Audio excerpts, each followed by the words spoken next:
Hello BookTube, my name is Darcy, I'm 22 and I'm from Melbourne, and this is my June wrap-up and my July TBR. Now, I had the worst reading month of the entire frickin' year. It was so bad, I got into a massive reading slump, and there are two reasons why this reading slump occurred. The first one is Hamilton the Musical.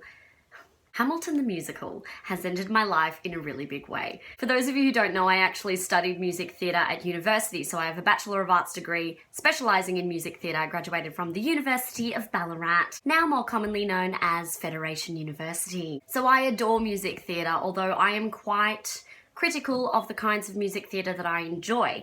And I knew the hype around Hamilton, and I knew kind of the main songs, but I'd never taken the time to sit down and listen to the entire musical full out. However, at the beginning of this month, June, I listened to it in its entirety and my mind was blown, and Hamilton the Musical has been occupying my thoughts ever since. The other reason why my reading has been horrible in June is because Teen Wolf, the TV show, has entered my life in such a large and substantial way. So I began Teen Wolf around the 10th of June, something like that, like a third of the way into the month, and I managed to have finished the first 4 seasons of it whilst working full time. At this point in my life, I'm starting to question why I tend to attach myself to fictional characters more than real people in my life. Lol. So that is the reason why my reading has been horrible this month. I only managed to actually finish 2.5 books. So the first book that I attempted to start reading is A Long Way to a Small and Angry Planet by Becky Chambers, and I really was enjoying this book. I really was. I found all the characters hilarious. I found the plot, the pacing a little bit slow for my liking, but I still really was enjoying it. But then everything else happened and I only managed to get halfway through it. So I'm hoping in July that I'll be able to finish it, although I'm not feeling a massive connection with this book. I expected it to be very gripping, but it just isn't that so far. So last month I listened to the audiobook of The Philosopher's Stone by J.K. Rowling, Harry Potter, obviously. And so this month I decided to listen to Chamber of Secrets, read by Stephen Fry, and it was equally as delicious as the first one. It's so good. Harry Potter is so good. It warms my heart so much. Oh, so much. Then, keeping with that trend of Harry Potter, I listened to Prisoner of Azkaban, and it was glorious. My favourite chapter is the Quidditch final, where they finally win, and it's just so beautiful. And Oliver Wood, who's one of my favourite characters, I'm completely in love with him. I'm trash. I'm fictional character trash. Wood is just crying and hands Harry the cup, and it's just a perfect end to a perfect chapter. Prisoner of Azkaban is brilliant. I adored it. So not only am I blaming Hamilton the Musical and Teen Wolf in being the main reason why I went into a reading slump, I think another reason is because I didn't set myself a TBR. And in the past, TBRs, or at least even writing down my TBRs, have really helped me. So this is my TBR. These are the books I will finish in the month of July. It's going to be awesome. So the first book I'm hoping to get to is Dragon Ball, the first 3 volumes of it by Akira Toriyama. This is the manga version. My dad is actually obsessed with Dragon Ball Z.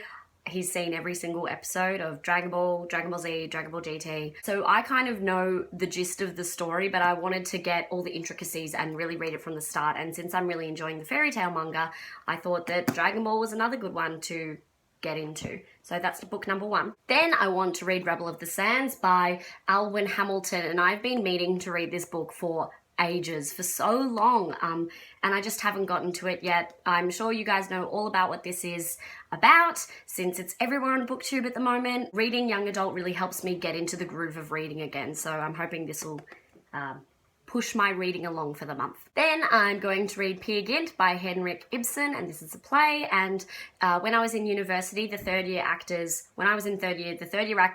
put on 2 different performances of Peer Gynt, both of which I thoroughly enjoyed. I really love this play, but I think it'll be different reading it. And I do like all the plays that I've read of Ibsen, so I'm probably gonna adore this. Then I would like to read Heir of Novron by Michael J. Sullivan. This is the final book in the Theft of Swords, the Rhaeria Revelations series, and I've read the first 2 and they're incredible. They're so good. They're really, really great. Really great characters, really fun plot, but still dark, but not too dark. You know, there's so many light and shade moments in these books, and I haven't stopped thinking about these characters. I think I read the first one back in January, and Royce and Hadrian have stayed with me ever since, and I'm so excited to read this and then get to the prequels that I think are out. So yeah, I'm so excited to read this. Then, since this book is also everywhere on YouTube, I am starting Saga. I have not read any continuous graphic novels, you know, like a series of graphic novels, and I've heard so many good things about this. A lot of people have said when you want to start graphic novels, start with Saga. I don't know how, but I know nothing about it, so I'm just going in completely blind, but I'm really looking forward to it. If you've read this, let me know, because I want to know your thoughts, la la la la la. Then, since I'm craving some F. Scott in my life, which I kind of always am ever, I'm going to read Flappers and Philosophers by F. Scott Fitzgerald, and this is a collection of short stories. I have read his other collection of short stories, which is Benjamin Button and 6 Other Stories, and I actually, even though I love F. Scott Fitzgerald, his novel writing, I actually think I prefer his short stories. They're so lovely and interesting, and I'm really looking forward to this. How gorgeous is the cover? Oh my goodness. And the final book I'm hoping to read in the month of July is Graceling by Kristen Cashaw, and this is the first book, I believe, in a trilogy. I'm not too sure. I do know that Sam from Thoughts on Tomes loves this. I could be wrong. I think it's Sam from Thoughts on Tomes. I'm fairly certain it is, and that's why I picked it up, because her and I tend to really agree with her opinions on different books. I don't even know if it's young adult. I just don't. Can you tell that I've been in a reading slump? I just don't know anything. I haven't even been watching that much BookTube. I've just spent the last like 2 hours of my life looking at BookTube videos and just catching up and getting into the swing of reading again. So they're all the books I'm hoping to get to in the month of July. Please let me know if you've read any of them, or let me know what you're reading at the moment, what you've been enjoying for the past month. Also, if you are a resident of Melbourne, this Friday, the Improv Conspiracy and myself are putting on a completely improvised Harry Potter show. Friday, the 8th of July at the Improv Conspiracy Theatre, which is quite near Parliament Station in Melbourne. Tickets are $10. It's going to be great. We get a suggestion from the audience, like, for example, Harry Potter and the moment of truth, and then we completely improvise a Harry Potter show. It's going to be lots of fun. Our rehearsals have been awesome. Everyone is so talented. I'm kind of in awe. And that's all I have to say today. I hope you've been well, and I hope you have a really lovely day. Bye.